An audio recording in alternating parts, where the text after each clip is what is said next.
Welcome. I am Asa Landon, the Chairman and Chief Executive Officer of Innovaro, and this is part one in our series on innovation for entrepreneurs. In this session, we're going to do a little bit of an overview of what will be in the different sessions and really get things kicked off with some information. To start that off, the overview, we're going to talk very briefly about my background, and then we're going to really talk about financing and rounds of financing. And in part two, we're going to talk about some sources and some practical guidance. Part three is really practical tips, things that you really need to think about and know and do. And then part four, which is one of the most important, is all about building the investment presentation. Now, I will tell you that these will vary in length. I think this one's probably going to wind up being about 20 to 25 minutes. We try to keep them short so you can digest them, but at the same time, we want to make sure they've got the information in them. So let me give you a quick analysis of my background. I've been at bat 16 times to different companies. 2 of those were regular employees. One of them, of course, was IBM with 5 years in R&D doing new products. I've been involved in 3 turnarounds, 2 of which have been acquired, one of which actually we took from a company that was both shrinking and losing money into high growth and profitability. I've been in 4 that have simply been high growth, joining them when they were either just entering the market in private, taking them through the high growth stages to mature companies, and then taking them into the marketplace as the public offerings. And I've been involved in 7 startups, right? So if you're thinking about starting up, I've been there, right?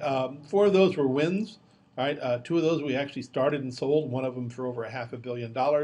2 of those are ongoing. They're doing what they were started to do, but they're never going to be sold from what I know. And then of course you note there's 7 and only 4 wins, so there's 3 losses. These are things that never got funded. One of those, quite simply, was just we got in at the time. It was with a 900-pound gorilla, that was just coming in. And if you want to know what that means or find out more, ask me. One of them we just missed the stampede, right? And yes, this is a stampede of ducks that you see here, all different kinds of animals stampede. And one, we were just too early to the marketplace in terms of what we were trying to do and the technologies we wanted to bring. And the people that were doing the funding didn't think the marketplace was ready for it. But I've also had the opportunity to introduce hundreds of new products over my career. So I've got some knowledge of market introduction and products that work and products that don't. So let's talk about really 2 things in this session from a financing term standpoint. I want to talk about the rounds of financing, and I want to talk about sources. So it's seeds and Series A's and that, and self-funding and those kinds of things. Financing rounds, let's touch on that first. Financing round, the normal round that's referred to first, is the seed round. And this is really to take an idea and test it with a market, maybe to build a prototype, to see if it works. The kinds of people that tend to be involved in funding these are angels or super angels. There are generally some seed accelerators, and usually the investment from those is anywhere between $10,000 to $100,000 in lots of deals. And commonly they're not priced, and we'll talk about what pricing means later on, because that's important to this. The other rounds that tend to hear the terms Series A, B, and C. Now, the truth is that a seed round can be a Series A. What really makes a Series A is the fact that this is the first round where equity is issued. So if a seed round has equity issued, a seed round and a Series A are actually the same round. More commonly, a Series A round is the original idea has been tested from the seed stage. There's been people that have said, yeah, we really like that. We understand how we're going to get clients on board. We're refining the user experience. And this is really all about getting the initial product built and bringing it to the marketplace. And Series A investors typically invest between $250,000 to $2 million. I can tell you in the venture firms, most recently, I think Series A rounds tend to average around $3 million in 2012. They've been up, they've been down, depends on the market. Series B is a second round, second round that equity is issued. And really, this is what I think of as the go-to-market round. Series A has developed the product. Series B is get it into market, grow your channels, make sure you're getting revenues. Get that up and get it growing. So you're really looking for revenues to flow, and it's the funding to get you to grow. And then Series C really often is more growth. We want to grow faster, we want to go bigger, we want to acquire some other products to bring in with what we have in that. Some companies do Series C, some don't. Mezzanine funding. Mezzanine is you've reached a size where you may or may not be public. Generally, you aren't. And what you really want to do is have the funds to bridge to an IPO, and it commonly comes in the form of debt. And of course, the big exit for a lot of companies, I think of that initial public offering, where they bring the product to the marketplace. It's publicly priced. The investors get paid back. But quite frankly, there are probably more acquisitions that occur than public offerings of private companies. So just so you know that is another exit, right? But those are your financing rounds. One of the key questions you got to ask yourself in the whole financing process is, do you need VC funds, right? And particularly when you take a look at seeds and where you want to wind up and what you want to do. The one of the common things to think at is what you want versus what you need in here. And from a VC funds or from a fund standpoint, one of your initial sources of what is commonly referred to as the 3 F's: friends, family, and fools. People that are willing to give you some amount of money to help to get things going. And that can range from $100,000 to $200,000, right? Angel investors, we talked about a little bit briefly. We'll talk about those some more. And generally, they do anywhere from about $250,000 to $750,000. And then crowdfunding. And crowdfunding, we'll talk about a little bit more. But crowdfunding has some interesting ramifications. It also has some difficulties, right? If you're really looking at whether you need it, one of the things that you're always looking at the beginning underneath this is keeping your burn low and proving you have a business, right? The less cash you burn, the better you are in terms of getting to a business in place before you really need to go get money to grow it is in your benefit. And then the third is after a year, it's really assess your situation. Can you get to 50 million to 100 million in sales? If you can, then go to a venture capitalist. Get the money to really fund it and drive it and get it going. Get that, maybe the Series A, or maybe even go directly to a larger thing to drive it, right? But if you're really trying to get to, say, $3 million in 3 years or $8 million in 5 years, venture capitalists just are not going to be that interested. They need larger outcomes, both in terms of the number of them and the size of them. They're managing large sums of money, and they can't afford to manage a lot of small companies. They just don't have the actual bandwidth from time. The other things you can do is you can look at bank debt or even debt from venture capitalists, right? Or you can get equity from high net worth individuals, and there are a number of these that are out there. So the first question to ask yourself is, do you need funds? If the answer to that comes back yes, then you can take a look at your various sources and prices, right? Angel money is comes in one of two forms. It's either priced. Priced means we're going to set the value of the investment, and we're going to get equity in exchange for the money we put in, right? That's all it means, right? And convertible debt is different.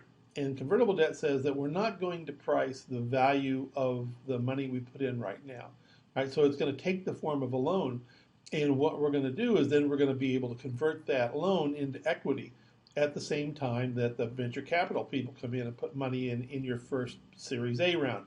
Now, we're going to get a discounted price to the venture money. So that can be anywhere from 15% to 30%. That's lower than what the venture capitals get when that funding is converted into equity. What do angels want? It varies. Some angels like it priced. They believe it will help the company, that they're going to help the company, and then getting equity is cheaper than waiting for the venture round to come up. And the problem with that is that it takes a while to negotiate that. You have very, very little knowledge of what the actual returns in the marketplace on that. So the big problem you get into is if it's a hot opportunity, it can take a long time to price. And you might miss out. So some angels would rather get in with convertible debt than try to go through the whole, rigmarole of pricing and what's it going to be and how's it going to be in that. It can be actually a very contentious period. What do entrepreneurs want? Well, what you really want to do is you want to raise money from the most experienced people possible. The money's important to you. I understand that. But on the other hand, it's those people's experience, the knowledge they bring, the contacts they bring, the introduction they can bring that make all the difference in the world for you as an entrepreneur. If you're going to take that seed round money from a venture capitalist, they're looking for returns with lower risk, right? So, a lot of them didn't do seed rounds for quite a period of time, but they found out they were missing out on some of the opportunities. So they've actually created, funds within funds that are specifically, allocated for seed rounds. The fact is that if you've got a VC in that's a name that's in your seed round, your Series A rounds with a VC are better opportunities. Now, you can get the same thing if you've got a name that invested in you as an angel, right? Same thing will happen with the VCs. It carries over that. However, I'll tell you that the VCs are going to be relatively unhappy if your seed round and your Series A round are too close together. They're going to look and say you're burning too fast, or you didn't really think about what you need. There's likely to be dilution. They're going to push that back onto you as a founder. You know, someone's going to get diluted in their ownership, right?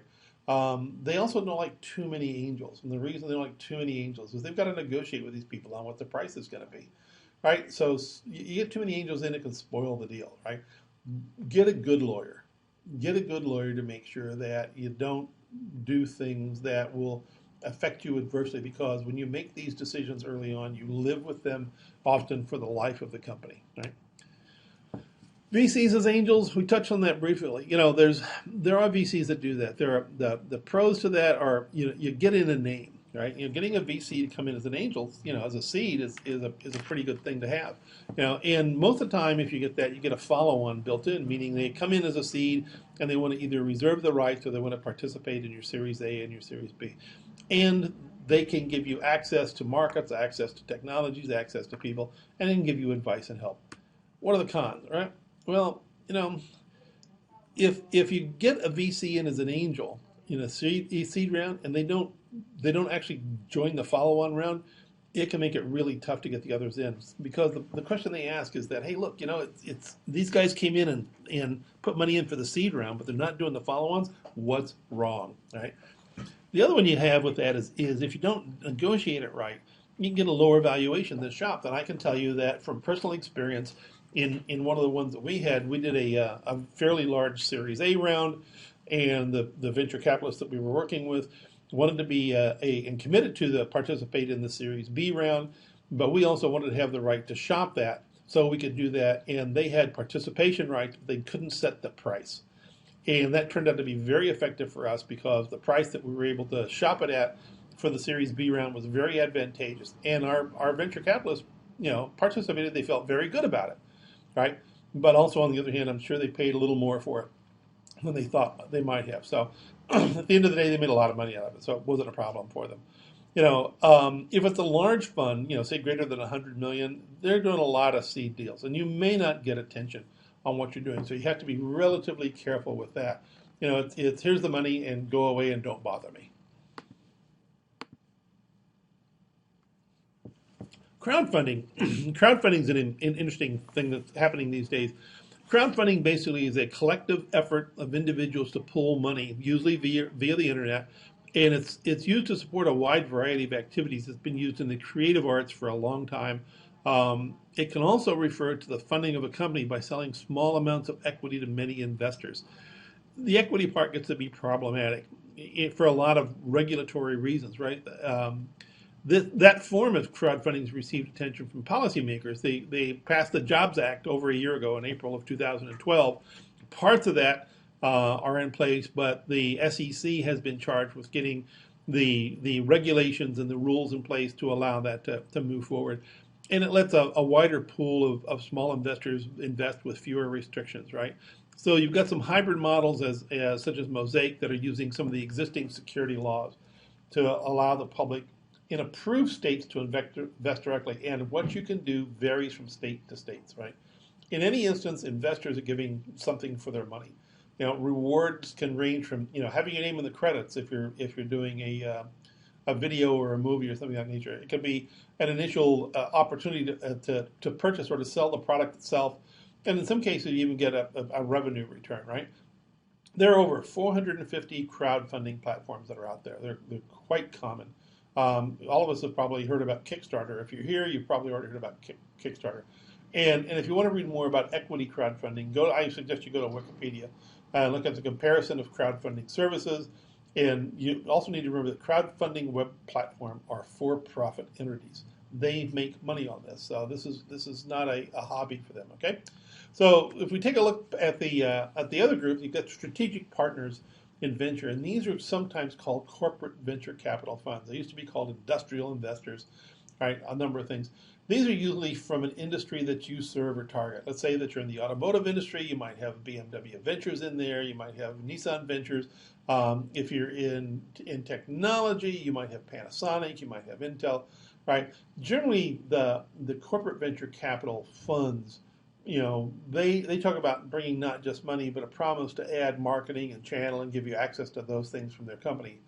However, you need to understand that in a number of cases, the core business may not be what your venture is or where it fits, right? And that venture people are generally not in control of what the product people do. So they can be invested in you, and the product people can go another way. Some companies say that unless you get a product sponsor to go with a venture sponsor, there's no investment. So there's a variety of ways to manage that. And some of them have a slower decision cycle. They're not autonomous in a lot of these cases. So if they've got to get product people lined up, or if they've got to go back to the corporate to make that, it's can be a time-consuming thing. And in a lot of cases, their investment levels follow their markets and their business returns. So when the markets get tough, investment funds dry up. And in one of the conferences I attended, they talked about the average life of a venture fund as being 4.5 years for corporate ventures. So that tells you a lot about what to expect out of these. All right. Some of the other aspects of that is that having a corporate venture can make selling your business more difficult, particularly if the people you're going to sell your business to are competitors or things of that nature, right? Targeting their competitors' investors' credits is much more difficult. If you're looking at traditional VCs, they want corporate ventures as dumb money. They want them to give them the money and let them invest for them, not to get involved. But if you can get multiple corporate ventures to invest alongside each other, to syndicate, then it's a good deal, right? Or if you can get one of the independent corporate ventures, the people they're dedicated to making money on the fund, like Intel and a couple of others, it's often a good deal. So strategic venture is something to consider, but it may not be the exact answer for you. So that's all I really want to say about funding and venture and those things. I really appreciate you taking the time to listen, and I look forward to seeing you in part 2 of our series as we get more into the details of this. Thank you very much.